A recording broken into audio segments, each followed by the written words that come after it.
Hey everybody, Dawn from Glory Grace Farm here. I thought I would finally show y'all what we've got done in the garden so far. These are 4 varieties of tomatoes. It's over here. We have this little one here is a start from a Campari tomato that is from the grocery store that my mother loves. They're just a small, not as small as a cherry tomato and not as big as a slicing tomato, but she slices them and lays them out on her sandwiches. One, does one sandwich, and no leftovers. So it works well with her because she's the main one that eats tomatoes in the family. This one is growing really well. It's a Roma. That one over there, wait a minute, nope, this is the cherry tomato, sorry. That one over there that's really big is the Roma, which I'm disappointed. I didn't know when I started doing the tomato plants about indeterminate and determinate. Indeterminate is this one. It will produce and grow throughout the season. Determinate, which is the Roma, produces and grows one time, and you harvest one time, and it's done. So that's kind of sad. Wish I'd known about that. And then this one is a beefsteak for her sandwiches, hamburgers, those kinds of things. And one of my sons has gotten more into tomatoes. I'm going to see which one's my favorite, maybe that I like. It's more of a texture thing than a flavor thing for me, but I'm going to try because I'm growing them myself, putting the work into them. So I'm going to try my best to start liking more vegetables because I'm kind of a picky eater and I get picked on for that. Over here we have 4 different varieties of peppers. The 2 on the back side are spicy peppers. The 2 on the front are 2 varieties of sweet peppers, a orange bell pepper and a yellow bell pepper. We got kind of color coded them. I thought if I color code them, maybe I'll know the hot from the spicy because of their color, and we won't have any accidents. So that's what we did. The spices are going to both be green and red, and then both of the milds or sweet bell peppers are going to be orange and yellow. Okay, here I have a patch of dirt ready to plant. Not sure if this is going to be my sweet potato plants or my squashes. I still have 4 squashes, 2 crooked neck and an acorn squash and a spaghetti squash. So I don't think that the squashes will work here because if you go this way, I have watermelons and cantaloupes coming up. I don't know how well you can see in the shade. You can see the little plant down there. I have this little baby one. This is one I started from a seed from a delicious watermelon my dad brought to me and the boys one day. That one as well. Then we have a little one over there. That is a blueberry and a grape plants that we've got to sit out still. Then we have our larger watermelon and our larger cantaloupe. And really, watch out where you step. This one of the babies. This is Glory. Grace has a different little spot of her coloring on top. So this is little Glory. She was the runt, but she's really catching up. Hi, sweetie. She's doing really well. Show them your pretty face. Okay, moving along. That may have got really blurry. I don't know. Sorry about that if it did. We have more plants here. These are just picked up the other day, and it is going to be delicious honeydews. Yes. My youngest son, Ty, loves honeydew. He's not a big fruit person because of texture and taste, but he has discovered that he loves honeydew. So I bought 2 cups, but each cup had like 3 or 4 little plants in it. So I'm debating on going ahead and separating them before they get too big, so they've got good space to grow. Let's see, this is more planting area, but I'm not sure what to put in here because I know these vines are going to spread and grow, so I may put a squash in here somewhere to work around the other plants. Over here, I have another one of the honeydews I've got set out here, and then we're going to go that way with it, from there to there, as it grows, so that it has its own space. There's Miss Cassie. I have another little watermelon here that decided to sprout, so I gotta figure out what I'm gonna put in. This is our beautiful magnolia tree. Oh, look, you can see the blooms. Let's step on the plant and see if I can pull it down here.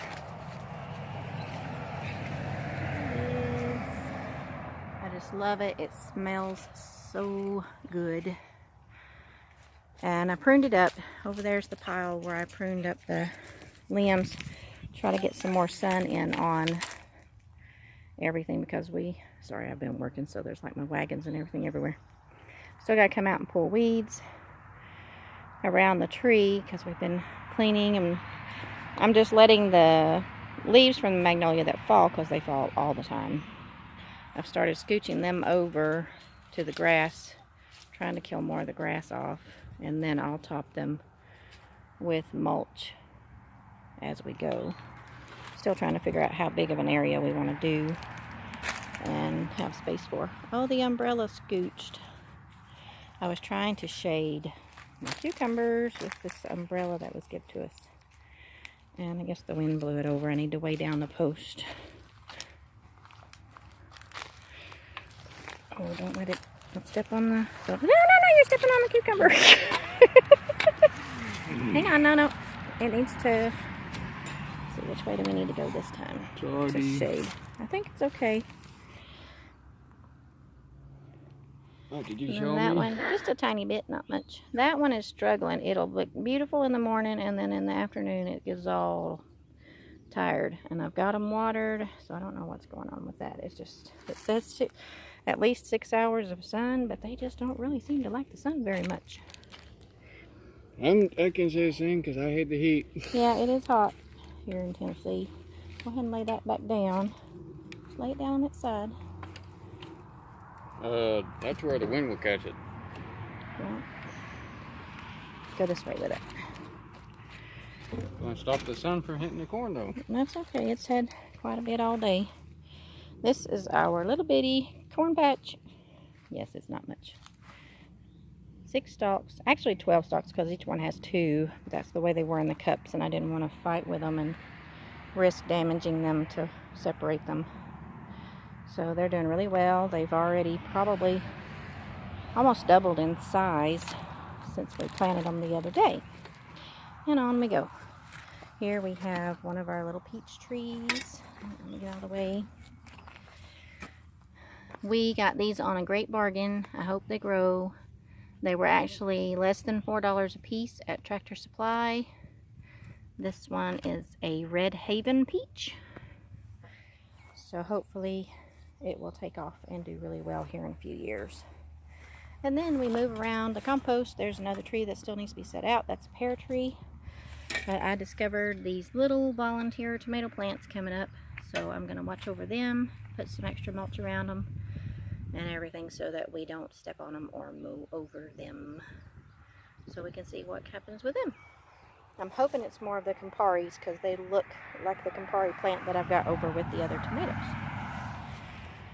And then, if you can see my pretty shade tent, the wind the other day, I was talking about it in my other video, from my Glory Grace Sunday video, and the wind caught it, broke my corner post on the other side, and I guess lifted it up and down enough to pull the supports loose from each other on the top.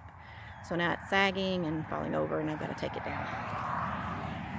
Over here, we have my bottles where I watered, because I don't have a hose right now that reaches down here.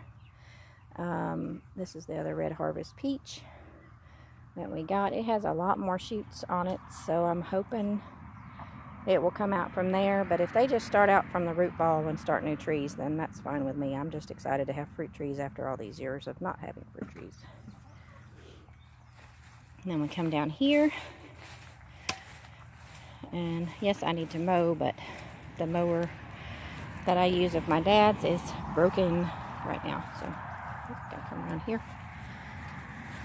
This is the first pear tree we've got set out. It's a kefir pear. I'm hoping they're good. My oldest really loves pears.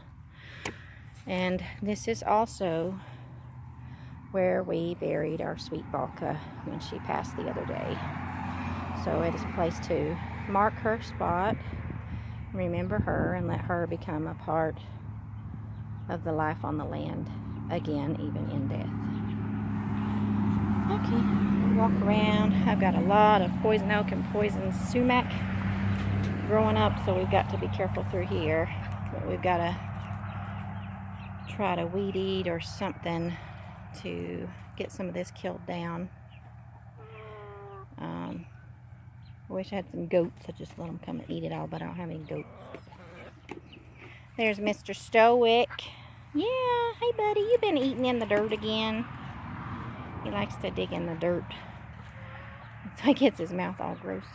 Hey girls. Everybody's doing good. They got some clover for salad earlier. Oop, there's still a piece of it. We put wood chips in here the other day from the pile that we're using for the garden because it got super muddy from the several days of rain, and it really helped. It's amazing because all you have to do is just dump it in a pile and then they will take care of the rest. The only downfall is they kick it into their water even if it's raised up off the ground. So I think I'm gonna work toward getting a bucket waterer with the chicken nipples to try to keep their water cleaner. Hey Stoic. And there's Chanticleer. He's really growing well. He's so sweet still. I held him earlier. He just lay down on my lap and just sat there. You hear the airplane, buddy? I put this old swimming pool ladder that we had in there for them to roost on, play on. They get on it, hop around, and climb. The little Roadrunner bantam rooster, he likes to try to get up on the very top of it and practice crowing sometimes. And then the little barred rocks are growing and doing well. And there's the golden comet. There's Roadrunner over there. And just be careful where you step. All the carrots, though. Yeah, all the Queen Anne's lace, the wild carrots are growing everywhere. What you want to bet Miss Broody got in the box so she can still be broody? Oh, Miss Broody went in there? Yeah, I put her in here. No, there she is over there. Okay, she didn't go in the box. I'm trying to break a broody hen. She just will not stop. And there she is. I guess she's going to try to be queen of the run since she's the oldest. But I got a bee around here. she would not. Probably a sweat bee, babe. Oh, no, it's a wasp of some sort. Be careful smacking. Yellow jacket or something. Hey everybody, y'all want to be on camera? Okay, that's good. Yeah, you can be YouTube stars. Yeah. Oh, Mr. Chanticleer, and then my other babies are growing and becoming so beautiful. Are you wanting to be in the video, Stoic? You moved over here with me. He pants all the time, and I know it's hot, but is that normal for ducks? We keep water out your mouth. It's so dirty, buddy. What have you been digging in?